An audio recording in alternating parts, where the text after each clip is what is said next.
Bonjour à toutes et à tous. Peut-on ressentir réellement la présence de Dieu? Pour répondre à cette question, j'invite Aurélien Bloch, qui a déjà partagé avec nous des réflexions autour de la méditation, qui est plébiscitée par les confinés selon l'Est républicain du 27 avril, qui nous a montré la différence entre méditer, au sens où beaucoup de gens l'entendent, et prier. Donc je voudrais poser la question à Aurélien. Aurélien, crois-tu qu'on peut réellement ressentir la présence de Dieu? Par exemple, lorsqu'on est dans la nature, qu'on peut s'émerveiller devant un paysage grandiose ou tout simplement une beauté, la beauté d'une fleur, peut-on ressentir la présence de Dieu? Et toi, Aurélien, t'en penses quoi? Alors merci Raphaël pour cette question. En effet, pour les chrétiens, on peut voir une part de l'empreinte divine à l'intérieur de la nature. Moi personnellement, ça m'arrive souvent d'aller faire des marches de prière et je suis plutôt un contemplatif depuis que je suis enfant. J'aime beaucoup le contact avec la nature, pouvoir en fait m'émerveiller donc de la perfection du moindre détail, et c'est vrai que quand on regarde l'œuvre d'un artiste, on arrive à retrouver une part de sa patte personnelle, en fait, des émotions qu'il va pouvoir mettre dans ses toiles. Regardez par exemple un tableau de Van Gogh ou de Monet, on voit l'artiste qui projette vraiment une partie de lui-même, de ses émotions, de son ressenti, de sa personnalité dans ce qu'il fait. Ben, pour moi c'est pareil un petit peu avec la création, avec la nature. J'y vois vraiment une empreinte du grand architecte qui pour moi n'est pas seulement dans la perfection mathématique, c'est aussi un artiste remarquable qui a vraiment un sens esthétique. Et c'est aussi ce que dit la Bible. On peut lire ça, les perfections invisibles de Dieu, sa puissance éternelle et sa divinité se voient comme à l'œil nu quand on regarde ses ouvrages. Donc ces ouvrages, c'est bien la nature. Je vais vous donner un exemple très concret. Parfois quand je me promène, je m'émerveille devant la lumière du soleil dans les feuilles des arbres, et aussi le vent qui va souffler dans les feuilles et produire ainsi une douce musique. Et ben c'est un peu pareil pour moi avec la présence de Dieu dans nos vies. En fait, elle illumine nos vies, la présence de Dieu, avec son amour. Dieu nous remplit de son amour, et aussi quand le vent de Dieu souffle dans nos vies, en fait, il peut aussi produire cette musique divine, en fait, qui est cette musique d'amour et de lumière pour les autres. Alors si on considère, Aurélien, que Jésus est le modèle pour nous croyants, est-ce que Jésus lui-même a pris le temps de s'émerveiller devant la nature? Alors, est-ce que Jésus était sensible au spectacle de la nature? Oui, effectivement, je le crois. En tout cas, il parle de la nature quand il s'adresse à ses disciples. Il leur parle notamment en fait des fleurs des champs et des oiseaux du ciel.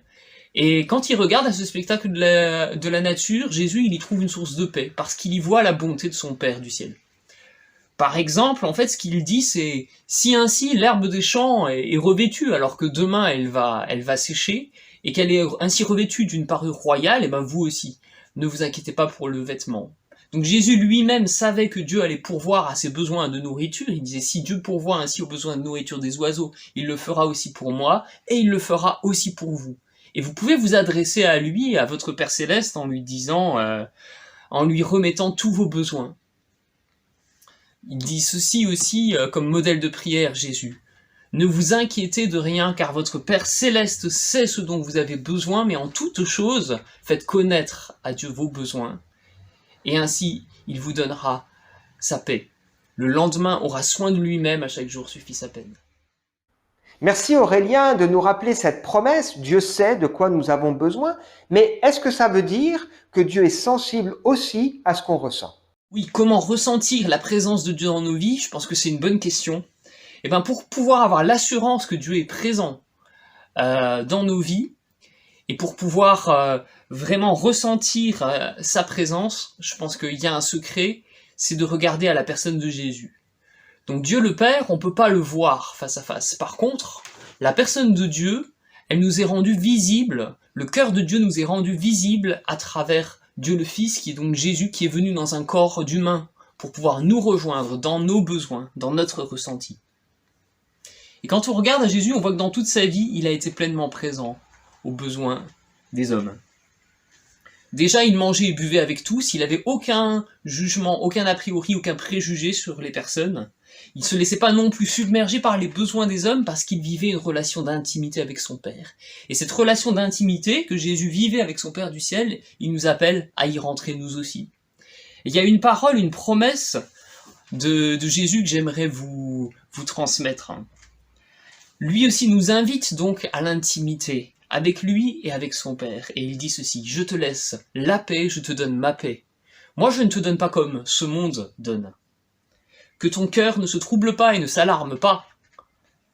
Crois en Dieu, crois aussi en moi. Si tu m'aimes, tu garderas ma parole, tu garderas mes promesses, et mon Père t'aimera. Nous viendrons vers toi, et nous ferons notre demeure chez toi. » Et c'est ce que désire réellement Jésus.